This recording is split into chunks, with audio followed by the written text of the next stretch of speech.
inspiração divina. E essa inspiração divina é perceptível quando observamos o todo bíblico e vemos a sua harmonia. Essa harmonia seria impossível sem uma orientação divina com relação aos autores e às suas épocas, e mesmo tendo diferenças sociais, diferenças de época, diferenças de cultura, de línguas até, mesmo com todas essas questões heterogêneas, a Bíblia é um todo harmônico.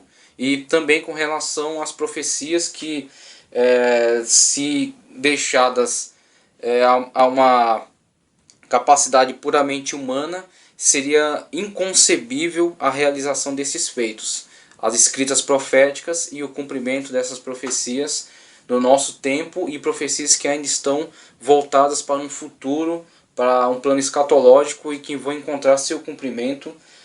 Nós cremos nisso, uma vez que já temos o testemunho de muitas profecias que já se cumpriram, que já se realizaram. Estão presentes no Antigo Testamento, se cumpriram no Novo Testamento, estão presentes em ambos os testamentos e estão falando acerca do futuro, do tempo escatológico. Então, desmistificando a questão da origem bíblica, uma cooperação entre Deus e o homem, é isso que é as Escrituras Sagradas. A Bíblia, como já falei, não foi psicografada, como nós vemos, por exemplo, nos livros de Chico Xavier, nos livros de Allan Kardec, nos livros ditos da religião espírita, onde o autor, o ser humano, é na verdade possuído por um pretenso, o que eles dizem, um suposto espírito, elevado ou não. Eles dizem que são possuídos por esse espírito e assim transcrevem para as páginas aquilo que esse espírito os está transmitindo.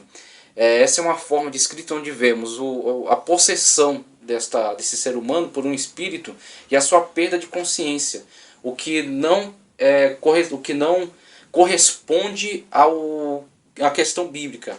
A questão bíblica não é uma questão de possessão, não é uma questão de psicografia, mas sim uma questão de inspiração presente neste homem chamado, este servo de Deus, este homem escolhido, que transmitirá para as páginas, para o pergaminho, para a argila, transmitirá para o objeto que será detentor deste conhecimento, detentor dessa escrita, a inspiração divina que o move a falar acerca de Deus, que o move a falar acerca dos fatos históricos presentes, que o move a dar testemunho acerca dos feitos de Deus na sua época, mas que vão imprimir naquelas páginas características pessoais dele.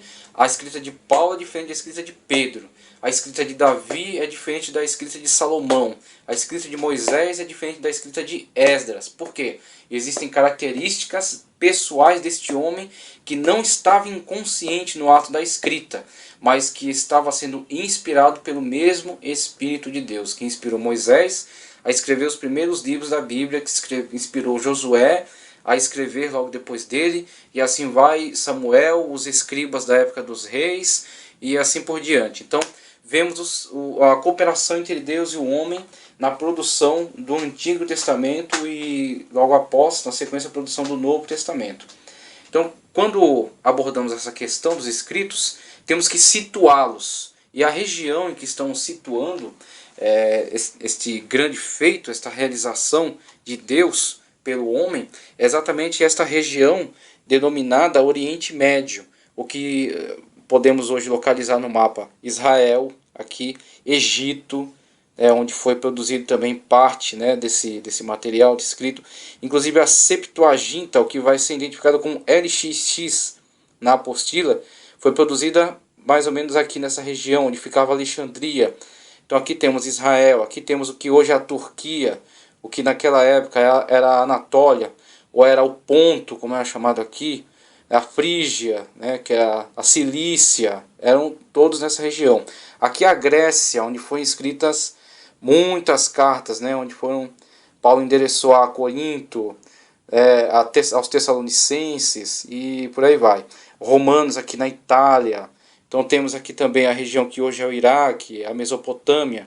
Aqui Ur dos Caldeus, da onde Abraão foi chamado, E aqui a região da Arábia Saudita hoje, a região que é chamada Midian, Dedã. Então todas as regiões onde estão localizados o contexto bíblico, onde aconteceram os fatos bíblicos, onde foram registrados, onde foram escritos os livros. Então, inclusive aqui, que é o Sinai, que é o Monte Sinai, onde foram entregues as tábuas da lei, onde foram entregues os 10 mandamentos. Então toda essa região é uma região que concentra, que localiza os fatos descritos nas Sagradas Escrituras. Então algumas regiões extrapolam um pouco, acabam saindo um pouco do mapa, como por exemplo nas viagens paulinas, né? Mas a grande maioria dos fatos bíblicos narrados estão presentes nessas regiões. Então, quando ele fala aqui, ó, nascida no Oriente, revestida de linguagem e simbolismo e das formas de pensar tipicamente orientais, referindo-se a esta região que acabo de mencionar. Não obstante, uma mensagem para a humanidade toda, é isso que temos que observar nas características da Bíblia Sagrada. A Bíblia Sagrada não é um livro para um povo. A Bíblia Sagrada não é um livro para um homem, como por exemplo o Alcorão foi pretensamente revelado pelo anjo Gabriel a Maomé.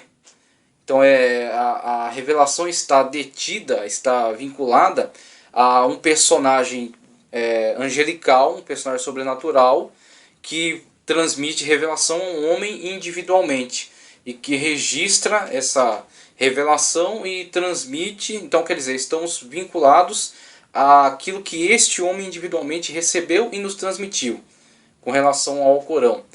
Agora, com relação à Bíblia, vemos é uma revelação ao longo da história que envolve diversos personagens e que fala, que vincula a sua narrativa a fatos históricos que podem ser arqueologicamente comprovados e mostram hoje a fidedignidade desses narradores, desses escritores em relação ao que estava acontecendo à sua volta.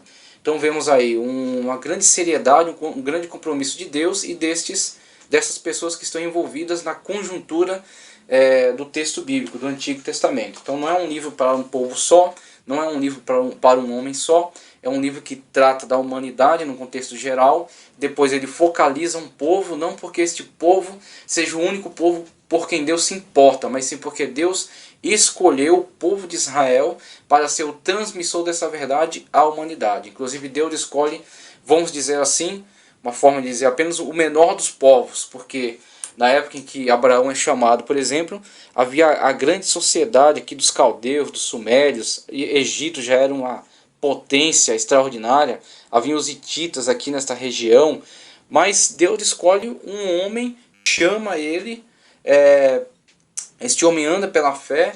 Depois os descendentes dele, Isaac, Jacó, os 12 patriarcas, eles descem para o Egito. Depois há a libertação desse povo. E esse povo de forma alguma era um povo poderoso, de forma alguma um povo extremamente numérico. Era um dos menores povos da história.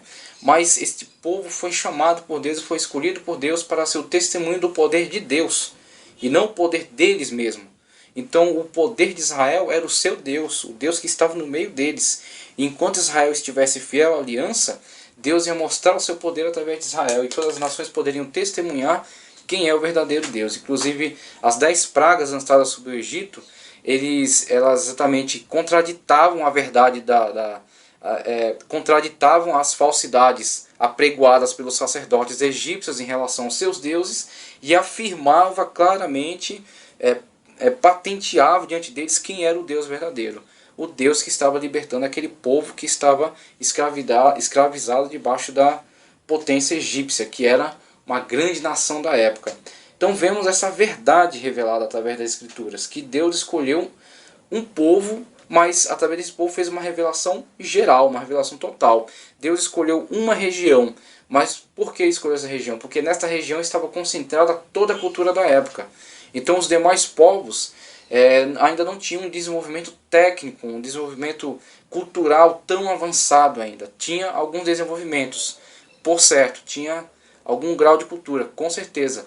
Mas através destes povos, a difusão da revelação bíblica deu-se de forma muito mais ampla, de forma muito mais abrangente. Então Deus tinha um plano geral, tinha um plano universal sim, e a forma desse plano universal se realizar, via concretizar-se na humanidade, era por meio deste povo, nesta região, deste modo.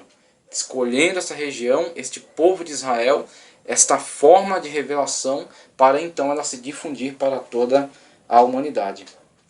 O Deus da Bíblia não é um Deus egoísta